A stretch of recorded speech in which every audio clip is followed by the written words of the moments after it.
Hey guys, thanks for coming back and joining us here at Salty Ginger Talk. Glad to have you back. So, today's episode, we're going to talk about, I think, one of the most important attributes you can develop as a person to really kind of accelerate just your personal growth in whatever capacity you want. That is, you need to get comfortable being uncomfortable. I think it's a very straightforward statement. I think it's a very succinct way to say exactly what needs to be said. So we hear about the comfort zone and all of those things ad nauseum, but what does that really mean? So when I say get comfortable being uncomfortable, you need to learn to push yourself outside of your comfort zone. You can't wait for someone else to do it. You can't wait for someone else to take control and say, here's what you should do, here's how you should act, here's how you should behave. That is not a recipe for success. There's a couple of quotes, and this is actually the quote I heard on. I watched the Ted Lasso episode over the weekend, and one of the quotes in there was, "The only cure for uncertainty is action," and it's just absolutely the truth. So when you feel yourself kind of knotted up, you feel yourself worrying, you feel yourself stressing over something, that's generally because of uncertainty. It's because you don't know what's going to happen. And in almost every instance, the best way to change that is to take action. It is just by far the most important thing to do. And it's most important to do it when you feel uncomfortable. And you want to continuously, I don't know if continuously is the right way to say it, but you want to consistently put yourself in situations where you don't feel all that comfortable because that's where you grow. Speaking of which, one of my favorite Mike Tyson quotes, and I don't know if you ever listened to Mike Tyson, but that guy is very, very genuine. And he's got a lot of flaws, and he'll tell you exactly what his flaws are because he knows what they are. But I appreciate his genuineness and his willingness to just kind of openly and candidly speak about many of the challenges that he's faced in his life, including losing a daughter. He lost a daughter several years ago, which is, I can't think of anything worse in the world than losing a child. But his candidness is crazy. It's crazy good. And again, he's got his challenges. He's had his fair share of problems in life. But his comment, "Everyone has a plan until they get punched in the mouth."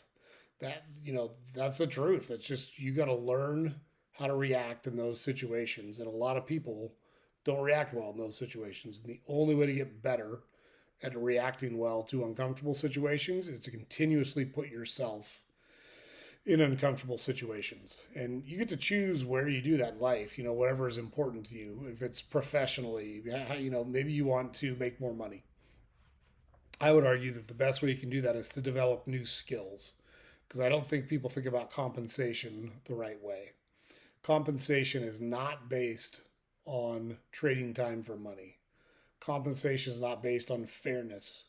It's based on fairness only to the extent that you bring value to the marketplace that justifies what you ask the marketplace to spend on your talent. So if you look at professional athletes, for example, or musicians, they bring value to the marketplace in a way that almost nobody else can, which is why they are able to charge a premium for it. Now, if you're not 7 feet tall, it's going to be more difficult to be a professional basketball player. If you're not 300 pounds and can run a 4.7 40, it's going to be difficult to be a football player. If you can't throw a baseball 95 miles an hour or hit a baseball that's thrown 95 miles an hour, it's going to be more difficult for you to be a professional baseball player. But the people that are able to do that, it's entertaining to watch those things. And they're able to extract a premium from the market, which is why they get compensated so well. You can argue a lot, and I think there's valid arguments around CEO compensation. But the truth of the matter is, people that are willing to put themselves in those situations and deal with the massive headaches and problems and pressure and responsibility and expectations that come with those situations are compensated for their willingness to take those challenges on. And that's why CEO compensation is so high. I don't know that it needs to be as high as it is. Totally got it. That's a conversation for another day. But the whole point is, those are people that have learned to be comfortable being uncomfortable. Because I can tell you, as a CEO of a business, I deal with many very uncomfortable situations, and it sucks sometimes. It's not fun, but I would rather control my own destiny and I would rather try to solve my own problems versus crossing my fingers and hoping someone else can solve them for me. And sometimes solving those problems is reaching out and getting the appropriate help or developing the appropriate relationships in those instances. But if you aren't in those situations enough, it's very easy to freeze, to not take action, to back down when you shouldn't back down. You've got to get comfortable being uncomfortable. So, let's talk through some of the benefits of seeking discomfort. Because, like, it's real easy to just kind of float along. You know, it'd be nice to just sit on the couch and watch TV every day, eat whatever you want, not exercise because exercise is hard, not invest the time in personal relationships because it's hard sometimes to deal with the challenges that other people face and bring to you for help, for support. It takes a toll on you personally. But if you learn how to be comfortable in those uncomfortable situations, I would argue your life is going to improve greatly and you're going to wind up in a much better spot than you are right now if you consistently do that over a long period of time. So, let's talk through what some of these benefits are of seeking discomfort. First, it can help motivate you. You know, I don't run anymore, but I used to run quite a bit as an adult. And I learned to run when I played soccer. And I'm not a small guy, even in great shape. I'm like 6'3", 200 pounds. I'm not small at all. I don't have a runner build. But I learned to run in soccer because it was part of the sport. And I had several teammates who were very good runners. They were much more slight and they had learned kind of the techniques of long distance running and they shared those with me. And so I became a good runner, especially for a guy my size. I was an excellent runner. With all of that said, one of the reasons I ran as hard as I did is because I just wanted it to be over. I didn't particularly enjoy running. I love the feeling I got after running, but the running itself, yeah, it sucks, you know, when you're sucking for oxygen and your legs are burning and your chest is burning and you're just trying to get through the thing. I always told myself the harder you run, the faster it's over. And that worked really well for me. So it can be very motivating if you push yourself into uncomfortable situations because, you know, like Winston Churchill said, if you're going through hell, keep going. The fastest way out is through. There's no reason to stop and look at the scenery. So being in uncomfortable situations can really help motivate you because you want to get out of that uncomfortable situation. The best way to get out of it is to solve it. It's take the actions you need to put it behind you. So when you think about it from that perspective, um, seeking discomfort and being in uncomfortable situations really can help motivate you. Two, it'll help you learn and grow. You know, when you're in situations you've never been in before and you get through them, you experience success, even if there's, you know, it's tough. Like you're not going to do everything perfect. Things may go really shitty while you're in that uncomfortable situation, but you eventually make it through. You learn from those experiences and they can help you grow. And then when you're in those situations again, you've got kind of that experience and that reserve that you've developed from being in uncomfortable situations to draw on in future uncomfortable situations. So it helps you learn how to deal with those things, helps you learn how to stay calm, it helps you learn how to use your head instead of blindly pressing forward without a plan. It helps you just kind of keep your wits about you. And so you can really seeking discomfort will really help you learn and grow in whatever scenario you're at. I mean, from a pure athletic perspective, you know, if you can push yourself to run harder, to lift 2 more repetitions, 5 more pounds on your personal best, that little bit of growth, the discomfort you experience to gain that little bit of growth, is very valuable. It's very valuable. It helps you learn, helps you grow. One of the big benefits of putting yourself in uncomfortable situations. Third, it can help you conquer fears. Like if you put yourself in uncomfortable situations, something you're afraid of, something that you're worried about, something you stress about, and you wind up coming out in a good spot, it helps you conquer your fears. Even if you don't, even if it fails, even if things go terribly, now you know how it went. You know what some of the pitfalls are. You know what to try to avoid if you find yourself in that or a similar situation in the future. And so it can really help you conquer your fears, help you push past some of the anxiety and the trepidation and the negative emotions you associate with those situations. So it really can help quiet your mind down and get you to focus on really dealing with the problem in front of you and getting out of that uncomfortable situation. So, um, fourth, it can really help you develop confidence. So, when you take on things that you have not taken on before and you wind up with success, you're going to have that confidence in your bank when you go to the well next time. And I was fortunate that playing baseball, it's just a game that's filled with failure. So if you think about hitting 300, which is widely accepted as, you're a really good hitter if you hit 300 in the major leagues. That means you fail at your job 7 out of 10 times. There's not a lot of jobs out there where you can fail 7 out of 10 times, get paid tons of money, get all sorts of recognition, and be considered one of the best at your craft. It just doesn't happen very often. I would say the same with pitching, and I was a pitcher. So you could throw 100 pitches and everything's going great. You throw one bad pitch, you lose a game 1-0.